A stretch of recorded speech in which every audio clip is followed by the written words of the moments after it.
दोस्तों, ताजमहल आगरा हिंदुस्तान में वाक़ एक मकबरा है जिसे मुगल बादशाह शाहजहां ने अपनी पसंदीदा बीवी मुमताज महल की याद में तामीर करवाया था। मुमताज महल शाहजहां की तमाम फौजी मुहिम्मात में इनके साथ जाती थी और इनकी मुस्तकिल साथी और मुशीर थी। 1631 में मुमताज महल अपने 14वें बच्चे को जन्म देते हुए इंतकाल कर गई। कहा जाता है कि बच्चे की पैदाइश से पहले मुमताज महल की तबीयत नासाज रहती थी। एक दिन मुमताज महल ने बादशाह से अपनी एक ख्वाहिश का तज़किरा किया कि मैंने एक ख्वाब में बहुत खूबसूरत इमारत देखी है और मेरी ख्वाहिश है कि मेरे मरने के बाद मेरे मकबरे को एक शाहकार बना दिया जाए। खुदा का करना ऐसा हुआ कि मुमताज महल हमल की पेचीदगियों के बायस इस फानी जहान को छोड़कर चली गई। शहनशाह इसकी मौत से दिल शिकस्ता हुए और इन्होंने इसकी ख्वाहिश का एहतराम करते हुए मुमताज महल की याद में दुनिया की सबसे खूबसूरत इमारत बनाने का फैसला किया। तामीर 1632 में शुरू और 1653 में मुकम्मल हुई। शाहजहां ने इस मंसूबे पर काम करने के लिए 20,000 से ज्यादा कारीगरों की एक टीम को इकट्ठा किया, जिसे पूरे हिंदुस्तान और वस्ती एशिया से बुलवाया गया। इन्हीं कारीगरों की अनथक मेहनत के बाद ताजमहल जैसा शाहकार तख्लीक हुआ। ताजमहल मुगल फन तामीर का बेहतरीन नमूना समझा जाता है। ताजमहल ने इस्लामी, हिंदुस्तानी और फारसी तर्ज तामीर के अनासिर को यकजा कर रखा है।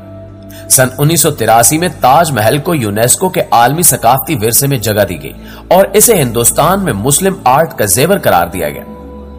दोस्तों, माहिरीन कहते हैं कि ताजमहल के कुछ हकायक ऐसे हैं जो बहुत कम लोग जानते हैं। जब आप ताजमहल का विजिट करते हैं तो इसे देखकर यह एहसास होता है कि इसको तैयार करने वाले मामारों और कारीगरों ने कितनी खूबसूरती से इसे तख्लीक किया है।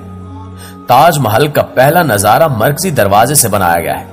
जैसे जैसे देखने वाला करीब आता है, ताजमहल दूर से बड़ा दिखाई देने की निस्बत छोटा होता चला जाता है। ऐसा लगता है जैसे जैसे आप इससे दूर जा रहे हैं, ये बड़ा होता चला जाता है।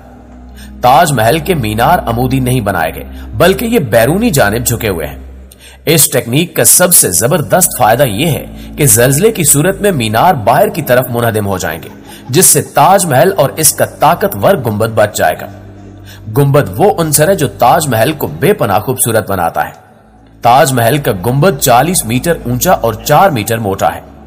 आज से तकरीबन 400 साल पहले इतनी महारत से गुंबद को बनाना इंतहाई हैरानकुन है। आज के दौर में भी इतना बड़ा और मजबूत गुंबद बनाना इंतहाई मुश्किल है। ताजमहल की तामीर के दौरान मोमारों ने पत्थर को पत्थर के ऊपर रखा और गुंबद को हल्कों में बनाया।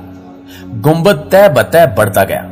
पत्थरों को दरमियान से जोड़ने के लिए चूने, नमक और चिकनी मट्टी का इस्तेमाल किया गया। ताजमहल के बारे में एक और बहुत दिलचस्प अमर यह भी है कि यह मुसलसल रंग बदलता है। सुबह से शाम तक सूरज की रोशनी मजार के रंग को बदलती रहती है। तलुए आफ्ताब के वक्त ये मोती जैसा सुरमई और हल्के गुलाबी रंग का दिखाई देता है। दोपहर के वक्त चमकदार सफेद और सूरज गरूब होते ही नारंगी और रात को गहरा नीला दिखाई देता है। लोगों ने शायराना तौर पर यह तस्वुर किया है कि रंग की तब्दीलियां इनके एहसासात की अक्कासी करती हैं, जो एहसासात शाहजहां मुमताज महल के लिए रखते थे। नाज़रीन गिरामी, ताजमहल दरिया के किनारे तामीर किया गया, जिसे देखते हुए आज के माहिरीन ने यह सवाल उठाया कि आखिर कैसे 400 साल पहले ताजमहल को दरिया की रेतली मिट्टी पर खड़ा किया गया होगा, क्योंकि इस मकसद के लिए गहरी खुदाई करनी पड़ती है ताकि सख्त जमीन आ जाए और इस पर बुनियाद खड़ी की जा सके। तहकीक से मालूम हुआ कि उस दौर के माहिर तामीरात ने इस मसले का एक शानदार हल निकाला, जो आज भी कदरे मुख्तलिफ शक्ल में इस्तेमाल होता है। उन्होंने एक अच्छी बुनियाद बनाने का फैसला किया, जो उस वक्त एक नया ख्याल था। अजीम मुगल इंजीनियर्स ने पानी के नीचे गहरे कुएं खोदे, फिर उन्हें पत्थरों और माल्टर से भर दिया। इस बुनियाद पर मास्टर बिल्डर्स ने बड़े पैमाने पर मेहराबों के साथ जड़े हुए पत्थर के कालम बनाए।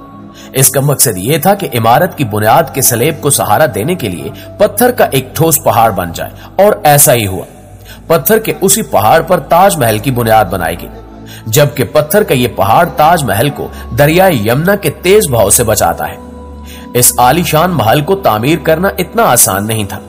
सबसे बड़ा मसला बेहतरीन कारीगरों को ढूंढना था, फिर इन कारीगरों को आगरा में मुफ्त रिहाइश और खाना पीना फराहम करना था। शाहजहां ने इस मसले के हल के लिए खूब दौलत खर्च की, जिस वजह से शाही खजाना खाली होने लगा, मगर शाहजहां को इसकी कोई परवाह नहीं थी। कई सालों बाद ताजमहल की इमारत का स्ट्रक्चर मुकम्मल हुआ तो शाहजहां की खुशी का कोई ठिकाना न था। पहले पहल शाहजहां ने कारीगरों में इनामात तकसीम किए और बाद में उनके हाथ कटवा दिए ताकि वो दोबारा ऐसी पुरशिकवा इमारत तामीर ना कर सके।